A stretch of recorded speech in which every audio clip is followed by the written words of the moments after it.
bertanggung jawab besar untuk menjaga keselamatan pasien dan mencegah penyebaran infeksi di lingkungan keperawatan.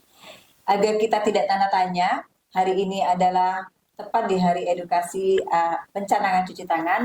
Kita cuci tangan bersama dulu, agar sampai nih pesan yang diberi oleh perawat pencegah pengendali infeksi. Silakan. Untuk praktek. Oke. Jadi di sini kita memiliki 2 item untuk melakukan kebersihan tangan. Yang pertama itu adalah menggunakan hand rub atau hand sanitizer ya, yang sering kita lihat di dinding-dinding depan pintu itu ada tersedia. Satu lagi itu adalah menggunakan hand wash atau air mengalir menggunakan sabun.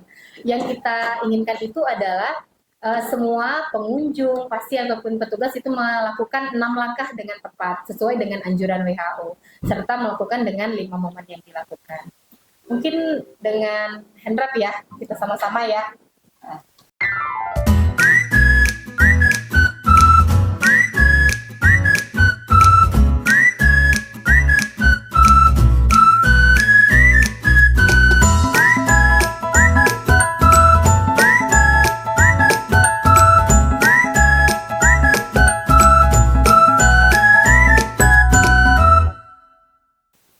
Assalamualaikum warahmatullahi wabarakatuh. Selamat pagi sahabat Obsasi Rabain dimanapun Anda berada. Berjumpa kembali di podcast Obsasi Rabain hari ini bersama narasumber yang cantik-cantik, teman-teman dari IPCN, perawat PPI. Sebagaimana kita ketahui, setiap tahun pada tanggal 5 Mei itu Organisasi Kesehatan Dunia WHO itu selalu mengkampanyekan selamatkan nyawa, bersihkan tangan dahulu, untuk mempromosikan penggunaan kebersihan tangan di fasilitas pelayanan kesehatan.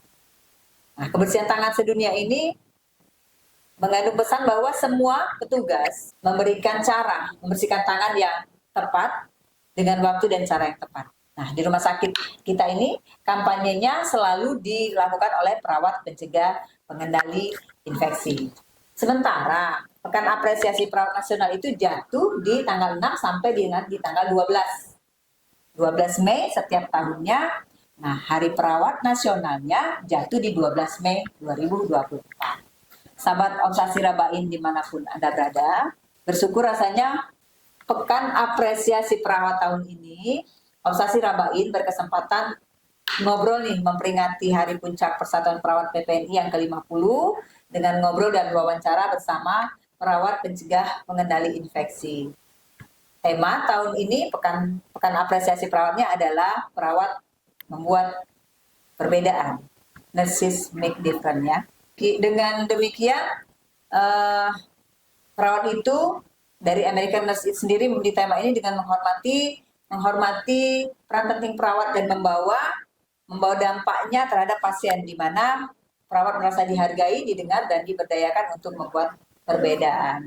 Selamat pagi kakak-kakak cantik, tepatnya ibu-ibu muda. Terima kasih telah bergabung di podcast Obsasi Rabain hari ini. Silakan memperkenalkan diri sebelum kalian bergabung di IPCN dan kenapa tertarik menjadi IPCN itu sendiri. Silakan. Perkenalkan, saya Sarwenda. Saya alumni dari STIK Bina Husada Palembang. Sebelum bergabung dengan IPCN, saya pernah ditempatkan di Akademi Kebidanan Muara Enim, baru dimutasikan ke rumah sakit menjadi perawat di penyakit dalam, terus dipindahkan lagi ke perawat anak dari tahun 2014 sampai tahun 2022. Dari 2022 sampai sekarang bergabung di Komite PPI. Lanjut. Perkenalkan, nama saya Diantini Putri Eskepnars. Saya adalah alumni STIK Bina Husada tahun 2014. Kebetulan sebelum di Rumah Sakit Rabain, saya bekerja di Rumah Sakit Bayangkara Palembang. Terus saya pindah ke Rumah Sakit Rabain tahun 2016.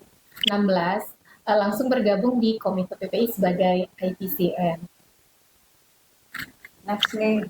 Saya sendiri Nama Susanti, alumni yang pertama saya dari D3, Teknik Akper Pembinaan Palembang.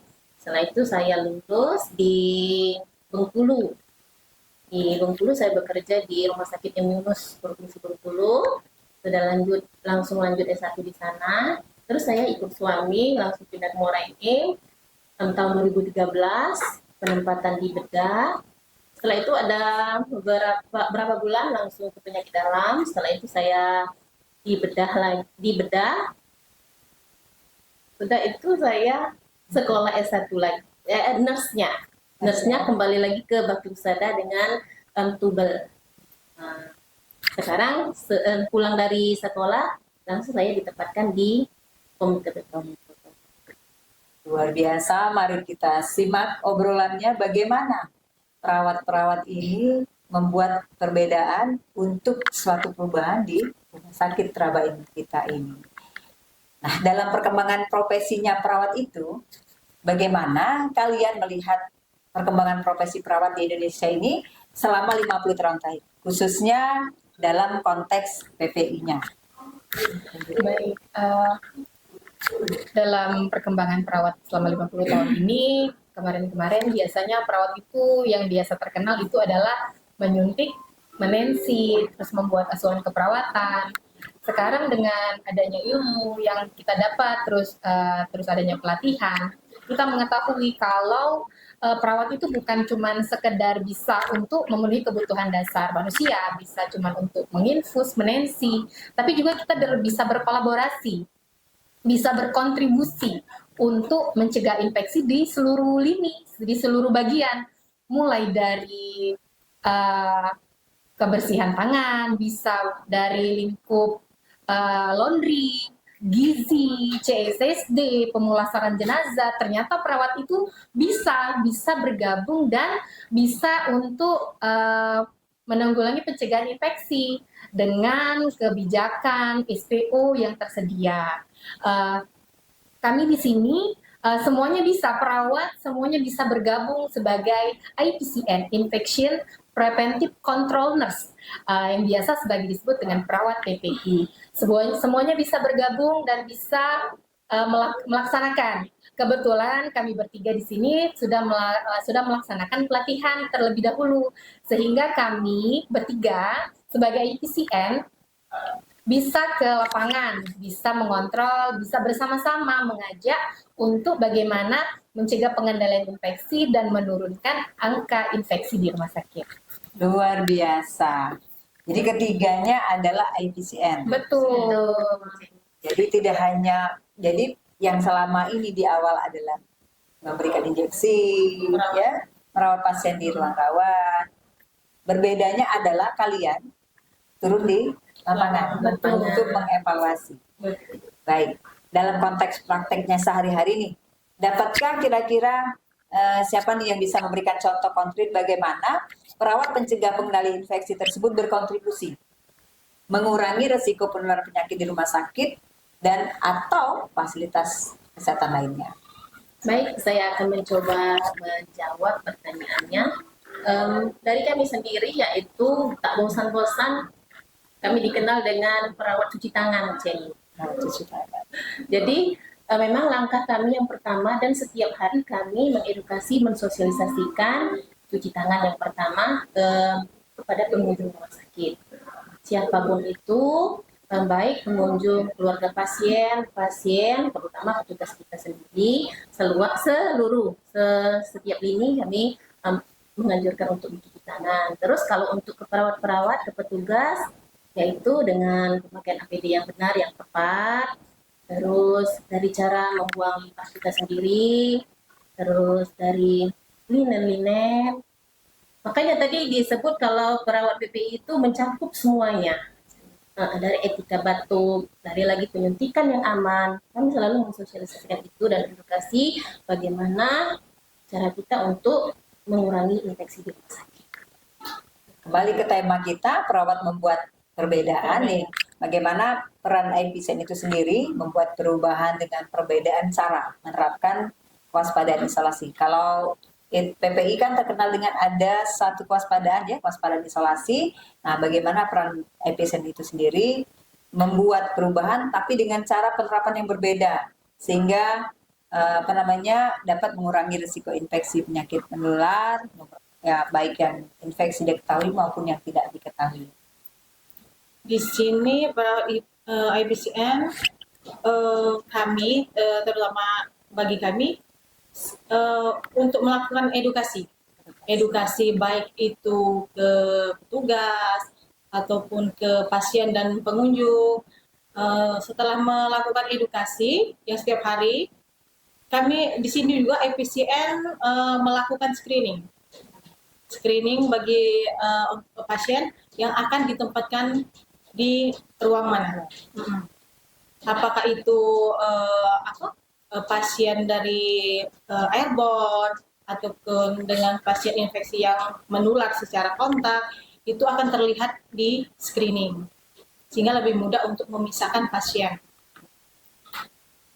Di sini juga setelah itu kami IPCN juga melakukan monitoring memonitoring di ruangan-ruangan untuk diaudit, dan dari hasil itu bisa kita lihat unit mana yang memiliki banyak kekurangan, baik itu dari segi APD, baik itu dari segi kepatuhan, sehingga bisa dievaluasi untuk ke yang selanjutnya. Oh, itu tugas ini ya, tugas IPCN ya, tugas IPCN. Jadi jalan-jalan, edukasi setiap hari, mencanangkan cuci tangan, men-screening, monitoring, baik itu pasien, pengunjung, petugas. Nah, tantangannya dalam praktek klinis nih, bagaimana peran IPCN di rumah sakit, khususnya rumah sakit Rabain ini ya?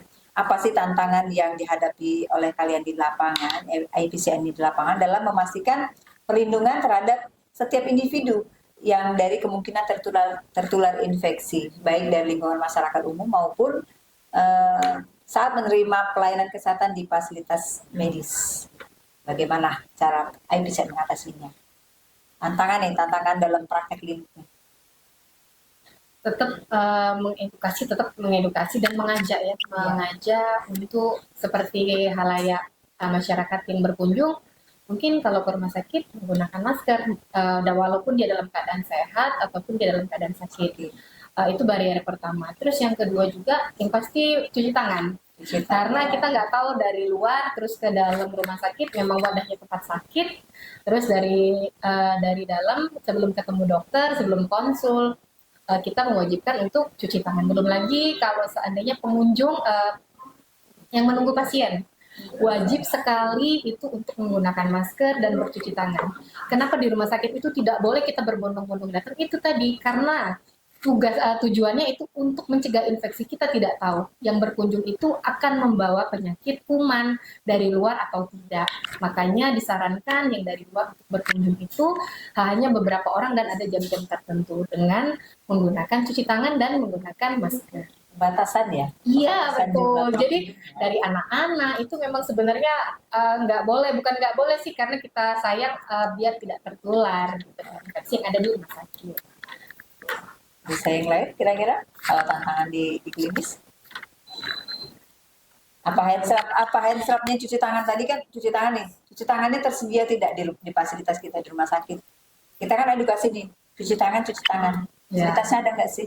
Kalau tantangan kalau untuk di rumah sakit ini biasanya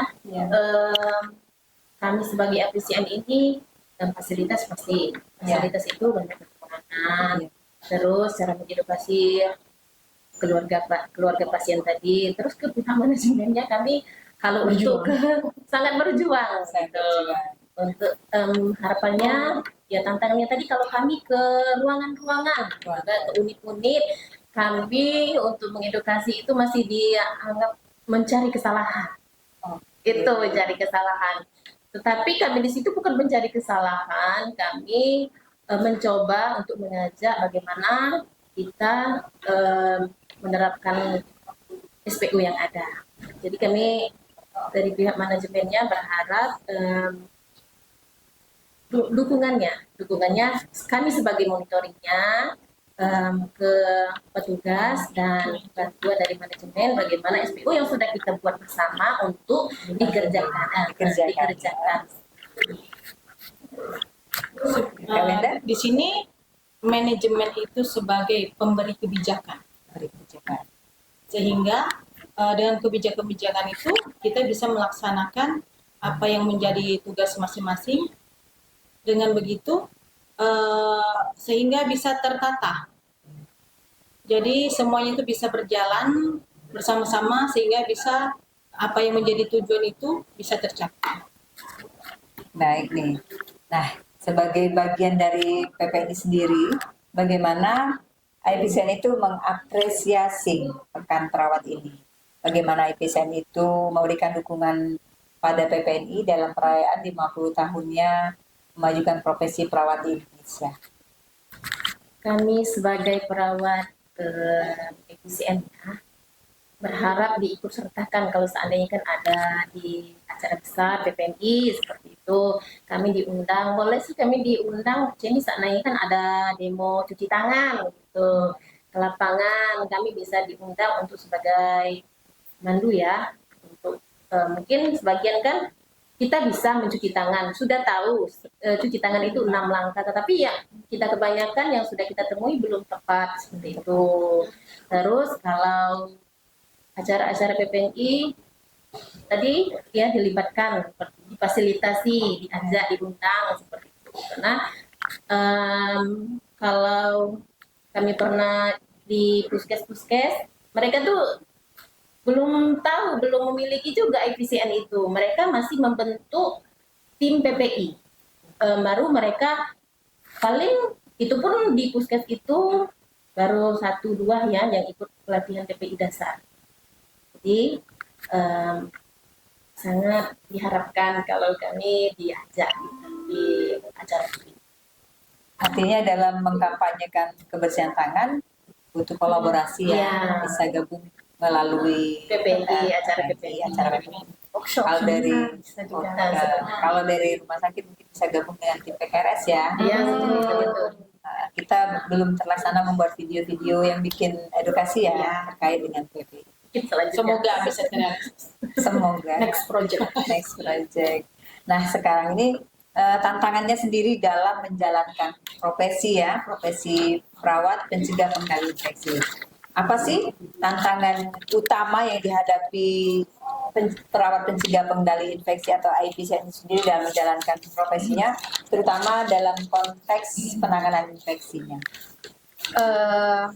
Dulu sebagai perawat pelaksana yang ada di ruangan, tahunya itu ada fasilitas yang tersedia, ada cuci tangan, ada spek untuk menyuntik, ada tensi yang tersedia untuk vital sign. Tapi ternyata setelah bergabung di PPI dan menjadi perawat IPCN, sungguh luar biasa perjuangan perawat itu untuk memfasilitasi bagaimana meminimalisir untuk terjadinya infeksi di rumah sakit. Jadi perjuangan kami bertiga serta ketua komite, dokter IPCD, serta jajaran yang lainnya dari unit-unit laundry, gizi, CSSD, kamar jenazah, semuanya berjuang untuk memenuhi fasilitas yang tersedia. Mungkin kami tidak sepenuhnya 100% langsung meminta ketersediaan harus ada. Tapi sedikit demi sedikit mungkin per tahun dari 20% menjadi 30% tahun depan, sehingga apa yang tidak tercapai bisa tercapai dari tahun ke tahun. Permintaan fasilitas yang didukung oleh manajemen itu yang bisa membuat kami bisa berjalan ke ruangan, bisa memonitoring. Kalau seandainya fasilitas tidak ada, kami sebagai IPCN tidak bisa monitoring ke ruangan dengan SPO yang ada. Mau mengajak, ayo perawat kita cuci tangan 6 langkah 5 momen. Terus mereka balik bertanya kepada kami sebagai IPCN, ini fasilitasnya tidak ada dan kurang, belum tersedia mungkin atau kehabisan. Mungkin itu PR sama-sama sebagai perawat, kami sebagai IPCN juga manajemen sudah menganggarkan dan mengajukan setiap akhir tahun ya, sudah menganggarkan setiap tahun perhitungan untuk ketersediaan handwrap. Itu salah satu dari kewaspadaan isolasi ya, karena kewaspadaan isolasi sendiri itu ada 10 item, ada 2 bagian dan 10 item. Salah satunya itu adalah untuk kebersihan tangan. Kami minta dukungan dari manajemen untuk menyediakan tisu, terus handwrap, hand wash, itu semuanya harus terus wastafel yang tidak bocor, mungkin yang sedikit demi sedikit mungkin diperbaiki, tidak langsung, tidak semuanya harus langsung dalam waktu sekejap, tidak, bertahap, tapi lama-lama kita menuju kesempurnaan untuk melakukan dengan yang standar. Baik, itu perbedaan dari sudut manajemen tadi. Ya, Perawat PPI IPCN membawa perbedaan dalam melakukan inovasinya, melakukan pekerjaannya, membuat suatu perubahan. Berbeda cara ya. ya. Next, Kak Wenda? Di sini yang paling sulit mungkin tantangannya yaitu mengubah pola kebiasaan. Perilaku Kembali lagi ke perilaku teman-teman yang sedikit sulit untuk kita melakukan pendekatan. Di sini kebanyakan pada dasarnya mereka itu tahu kapan saat mencuci tangan, kapan saat mereka memakai APD, kapan mereka melepas APD, tetapi dari kebiasaan mereka yang sebelum-sebelumnya, bahkan ada yang bilang, dari dulu kami biasa kok, Cak, ini aman. Tapi sekarang kok banyaknya sih aturannya yang seperti itu, yang mungkin agak susah untuk masuk secara perlahan mungkin. Tapi syukur alhamdulillah sekarang teman-teman di rumah sakit sudah berangsur untuk menerapkan cuci tangan, terus momen-momen langkah kapan saat mencuci tangan itu sudah mulai diterapkan.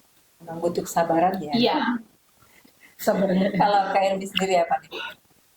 Mungkin sudah dijelaskan sama Sarwenda Sampo tadi. Tapi balik lagi, kalau di situ penerapannya butuh dukungan untuk penerapan SPO yang sudah tadi. Butuh dukungan manajemen, butuh perlahan untuk mengubah perilaku, butuh fasilitas yang dilengkapi agar bisa yang berbeda tadi menjadi perubahan. Nah, kalau harapannya nih di masa depan, apa sih harapan kalian sebagai IPCN itu dalam perkembangan profesi IPCN itu sendiri di masa yang akan datang? Harapannya itu sangat besar ya, karena punya impian kalau melihat ke kota-kota besar, IPCN itu maju ya. Sudah dianggap bisa menjadi mitra untuk rumah sakit, menjadi yang tadinya mungkin biaya banyak keluar bisa menjadi cost efektif ya. Harapan begitu luar biasa dengan pengupgradean ilmu pelatihan yang ada, terus juga bisa bersosialisasi. Balik lagi itu tadi, tetap fasilitas, dukungan, itu terpenuhi satu persatu, karena memang awal mulanya dari fasilitas. Sebelum kita terjun ke lapangan, memang harus dipenuhi dulu, baru kita bisa keliling untuk memenuhi kebijakan, SPO, baru kami sebagai IPCN itu bisa mengaudit dan memonitoring. Itu kalau harapannya itu untuk tentang PPI, tentang IPCN. Kalau Kak Wenda, harapannya apa di masa depan? Harapannya semoga teman-teman semoga teman-teman bisa sama-sama mengubah dari kebiasaan yang lama menjadi kebiasaan baru dengan berkembangnya ilmu-ilmu baru, sehingga rumah sakit ini bisa menjadi rumah sakit yang kita banggakan. Elvi punya nggak harapan di masa depan? Harapan saya yang pertama diakui komite PPI itu. Diakui komite PPI itu di rumah sakit kita. Dari hati, dari hati. Untuk selanjutnya saya berharap sekali, karena memang perawat-perawat kita butuh per 3 bulan lah, kalau enggak diklat melakukan, kami sebagai narasumbernya untuk dilakukan per 3 bulan pelatihan PPI dasar. Nah, karena memang diedukasi diedukasi lagi, mengulang lagi ilmu-ilmu, mungkin tadi ada ilmu baru lagi yang pengen kami sampaikan, tetapi kami pengen ada wadahnya. Tetapi kan kita sudah di 2 kali paripurna. IPCN tentu nilainya tinggi dong. Kenapa mesti harus diakui keberadaannya? Emang rumah sakit kita butuh ada berapa banyak IPCN? IPCN kami kita kan ada 3. Oh, 3. Kenapa 3 IPCN? Kan mesti bisa banyak-banyak dong.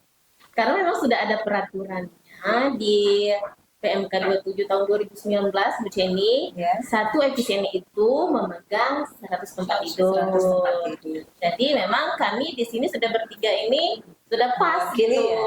Mewakili tempat tidur tadi. Mewakili dari tempat tidur tadi. Terus kami di sini diketuai oleh Dr. Dini. Terus ada sekretaris kami PCD-nya Dr. Fian Silvri. Nanti sudah komite ya? Sudah komite.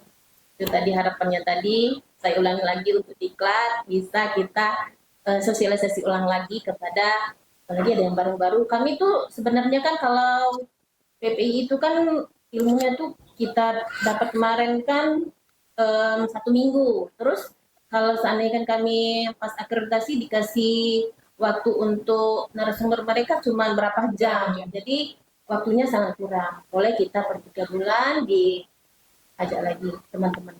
Terutama untuk yang edukasi ya. terutama untuk perawat baru, adanya masuk mahasiswa, koas ataupun Terus dokter-dokter residen gitu kan, biar bisa dilibatkan. Semuanya terjangkau. terutama lagi Jenny, mungkin siapapun ya yang masuk ke rumah sakit, baik itu praktik sebentar ataupun petugas pegawai baru, dokter-dokter, siapapun itu dilakukan PPI dasar. Bukan PPI dasar. Artinya pelatihan PPI dasar yang 1 minggu maunya bisa diterapkan di rumah sakit kita, bukan hanya di edukasi pada saat penerimaan mahasiswa, tapi per 3 bulan dilakukan edukasi kembali. Luar biasa ya, semangat selalu ya. Harapan itu. Ya karena kalau tidak sampai tentang edukasi itu tidak diedukasi, tidak bakal tercapai apa yang kita harapkan sebagai IPCN. Tanpa adanya dukungan manajemen, tersedianya fasilitas, dan semua sekitar hospitalier rumah sakit Rabain, kalau tidak ada kontribusi kami tidak bisa berjalan dengan maksimal. Setiap hari bekerjanya IPCN itu dengan berapa banyak tim, berapa banyak unit yang di cover di PPI? Per hari kami bisa keliling itu 2 unit atau 3 unit. Mungkin hari ini kami bisa ke penunjang CSST, bisa juga ke unit bedah, mungkin ke pavilion. Setiap hari kami berganti-ganti untuk memonitoring dari segi kewaspadaan instalasi yang 10 item tadi, dari kebersihan tangan sampai ke tentang menyuntikkan aman, limbah, linen. Apa di lapangan ada yang ngebantu nggak di lapangan? Oh ya, di lapangan itu di ruangan terutama untuk surveillance ya. Surveillance itu kalau adanya infeksi di ruangan kita dibantu dengan IPCLN. Linknya PPI itu perawat juga yang ditunjuk melalui SK yang diberi kebijakan sama direktur untuk membantu mencari data. Sehingga apabila terjadi infeksi di ruangan, ada laporan ke Komite PPI, ke IPCN, nanti kami terjun ke lapangan, melihat tanda dan gejala, nanti itu dilihat yang menyebabkan infeksi itu dari alkeskah, dari obatnya terlalu pekat, ataukah dari hygiene kita sebagai petugas, atau ke pemakaian APD yang belum tepat, yang sering dipakai berulang. Nah, jadi itu mesti di edukasi ulang ke petugas kita. Pernah ada reward dan punishment nggak? Misal nih di lapangan nih bertemu misalnya dari sudut limbah infeksius, pernah dilakukan punishment? Tadi kembali kami sebagai IPCN itu melaksanakan kebijakan serta SPO yang ada. Sering sekali di ruangan itu ditemukan seperti limbah yang tertukar pembuangannya. Tapi itu tadi diingatkan kembali mungkin kepada kepala unit ya, ataupun Katim, ataupun link yang ada di ruangan untuk mengingatkan kembali teman sejawat agar tidak salah membuang limbah. Karena efeknya itu tadi, karena kita menganggapnya mungkin sedikit sepele ya. kok buang sampah aja kayaknya panjang gitu ya. Tapi ternyata kalau kami sebagai IPCN turunnya itu sampai ke TPS limbah pembuangan terakhir itu luar biasa. Karena ada rekan-rekan dari sanitasi, terus dari pengangkut sampah. Kalau mereka mengambil sampah itu, kalau kita tertukar yang tadinya non-infeksius di kantong AC hitam itu terdapat jarum suntik, luar biasa. Kalau mereka kena imbas tertusuk itu dampaknya kasihan ya, karena kan sama-sama mencari nafkah di sini, terus juga ada keluarga di rumah.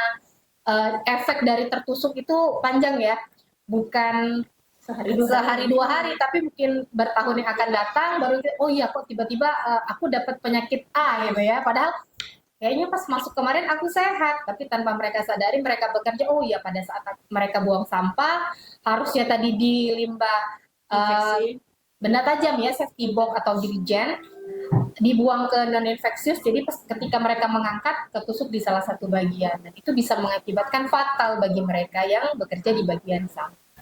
Salah satu yang tambahan ya. Jadi tambahan penyakit bukan hanya dari pasiennya, bonusnya, tapi juga di pekerjaannya.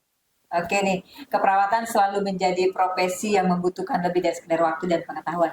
Keperawatan juga membutuhkan hati, semangat, dan tanggung jawab besar untuk menjaga keselamatan pasien dan mencegah penyebaran infeksi di lingkungan keperawatan. Agar kita tidak tanda tanya, hari ini adalah tepat di hari edukasi pencanangan cuci tangan. Kita cuci tangan bersama dulu. Dan sampai nih pesan yang diberi oleh perawat pencegah pengendali infeksi. Silakan. Untuk praktek. Oke. Jadi di sini kita memiliki 2 item untuk melakukan kebersihan tangan. Yang pertama itu adalah menggunakan hand rub atau hand sanitizer ya, yang sering kita lihat di dinding-dinding depan pintu itu ada tersedia. Satu lagi itu adalah menggunakan hand wash atau air mengalir menggunakan sabun. Yang kita inginkan itu adalah semua pengunjung, pasien ataupun petugas itu melakukan 6 langkah dengan tepat sesuai dengan anjuran WHO, serta melakukan dengan 5 momen yang dilakukan. Mungkin dengan hand rub ya, kita sama-sama ya. Hand rub itu dipecat ya dari hand sanitizer-nya, sekitar 2-3 cc. Kita ambil, kita pencet menggunakan punggung tangan dalam ya. Setelah itu kita ratakan ke arah jempol, ke arah dalam sebanyak 4 kali hitungannya. 1, 2, 3, 4. Selanjutnya adalah punggung tangan. Hitungan 4 kali juga. 1, 2, 3, 4. Tangan sebelahnya. 1, 2, 3, 4. Selanjutnya adalah sela-sela jari. 1, 2, 3, 4. Selanjutnya adalah gerakan mengunci. 1, 2, 3, 4. Selanjutnya adalah menggenggam ibu jari. 1, 2, 3, 4. Sebelahnya. 1, 2, 3, 4. Selanjutnya adalah ujung-ujung ke arah jempol. Jari ya, ujung kuku ya, ke arah jempol, ke arah dalam. 1, 2, 3, 4. 1, 2, 3, 4.